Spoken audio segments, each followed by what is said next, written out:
friend says, "You left your child in the car." Cecilia is in the car. Brenda ran to the car, but she says as soon as she got there, she knew what had happened. Cecilia was gone.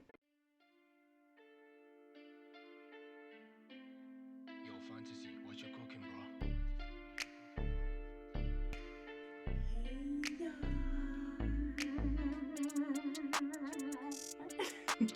Welcome to another episode of Truth is Given. So excited to have you guys with me. So excited for this new episode. It's about to go down. As you guys can see, that today I'm going to be talking specifically to the moms. But listen, if you are a father also, it would be awesome for you to watch this so you can support your baby mamas. Okay? If you're new to my channel, remember to subscribe. Some of y'all are watching my videos, but y'all ain't subscribing. Why? Please remember to subscribe to my channel. Remember to press that like button. Remember to press that notification bell so the next time I post my videos, you're one of the first people to watch it. And if you're a returning subscriber, thank you, babes.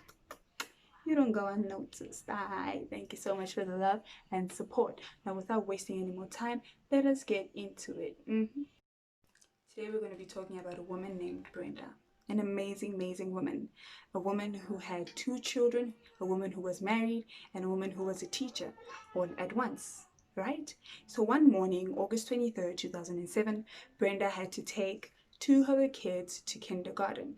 One had to go to kindergarten, actually, and the other one had to go to the babysitter. Cecilia is the one that had to go to the babysitter. She's 2 years old. And this normally doesn't happen because the husband is the one that takes the kids to school, right? But this specific morning, the husband had a doctor's appointment that he had to go to. So Brenda was left to take the kids to school. So that morning, Brenda drives the firstborn to kindergarten, and it was way too early for her to drop Cecilia off. So what she does is she's en route to work, and on her way there, her mind is out, because that specific morning she had to do a whole presentation for her kids because it was the first day of school.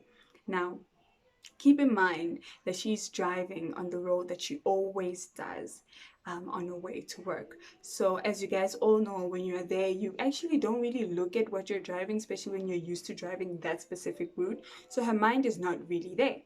So she drives to work. She unloads all the things that she needs to for her presentation and for her kids that day.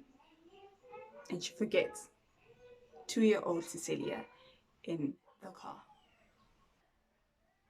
Brenda goes the whole day without remembering that she left her child in the car. The whole day. She's talking about her kids to her fellow teachers. She is having an amazing day. Brenda's sitting at the office at the end of the day, and she sees her friend come in the office and ask her, "Did you drop your kids off?" And it still doesn't click to Brenda. And her friend says, "You left your child in the car." Cecilia is in the car. Brenda ran to the car, but she says as soon as she got there, she knew what had happened. Cecilia was gone. Brenda was devastated. She didn't know what to do. And witnesses say that they saw Brenda running around, holding her poor child, Cecilia, who was lifeless. Tragic story, isn't it? Really sad. And I know most of y'all are thinking, who forgets their child in the car? Me? Never. Would never happen. Never forget my child in the car. No, sir. No. That's what I used to think. Until something very similar happened to me. Most women are so focused on trying to be super mom. Most moms are trying their best to just do everything the best that they can, okay? And this overwhelms us, okay? This suffocates us. It is almost impossible for us to do everything by ourselves. Impossible. But we as moms, we try, man. We try. We want to do this for our kids. We want to take them here. We want to do that. We want to do this. We want to do that. And that is going to put us in trouble, y'all. not only for our kids, but our mental health.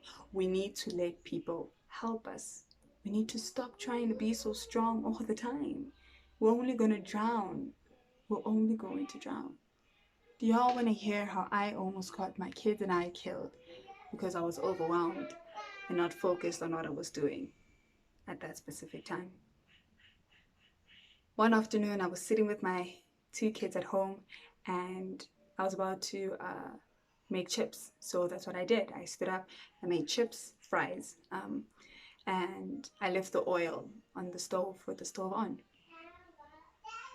I know when you're listening, you're like, this is not going to end well, and it's not.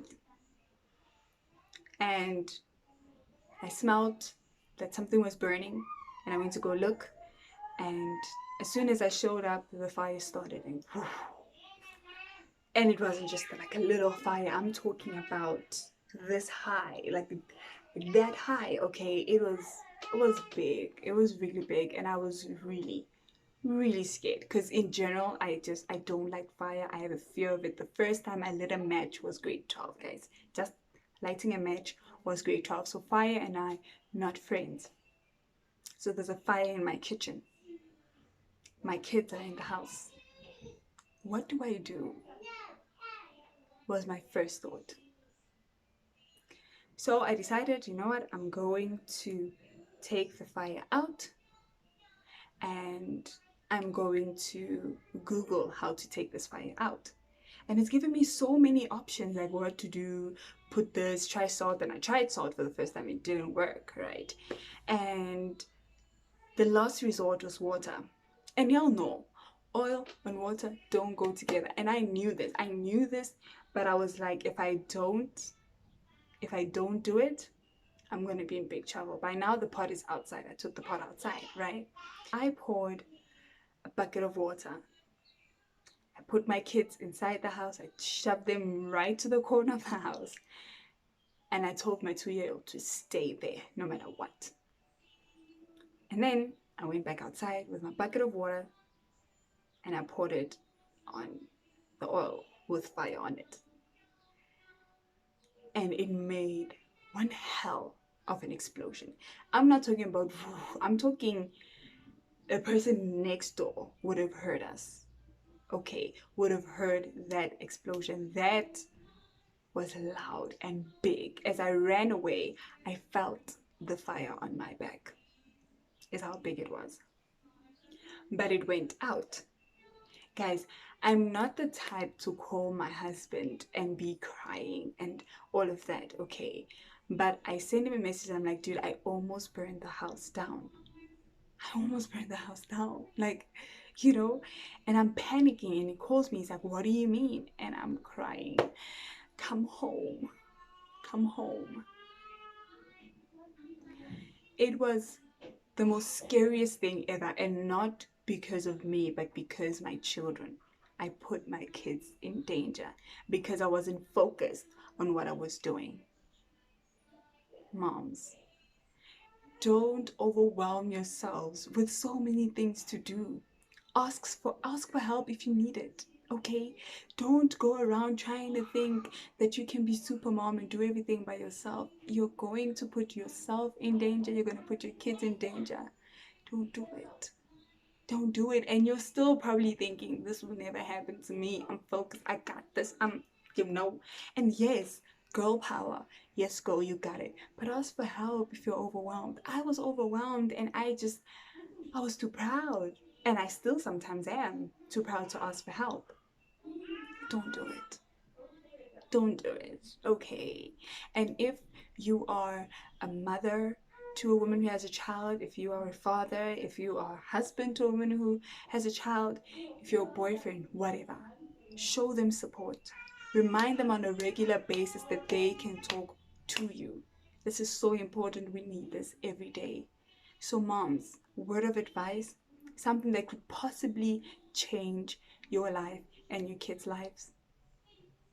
Stop. Focus. And do what you're doing at that moment. And remember to ask for help when you feel overwhelmed. Please never be too proud for that. Never be too proud for that. Everybody needs somebody. Okay. Thank you guys so much for watching. I love you guys. And if you have stories of yourself that are similar to Brenda and I's story, please, I would love to read about them. Write them in the comments. I would love for us mothers to support each other, to hold each other's hands, and to learn from each other. Thank you guys so much. I love you. Remember to love yourselves. Remember to make sure that there is peace to the world.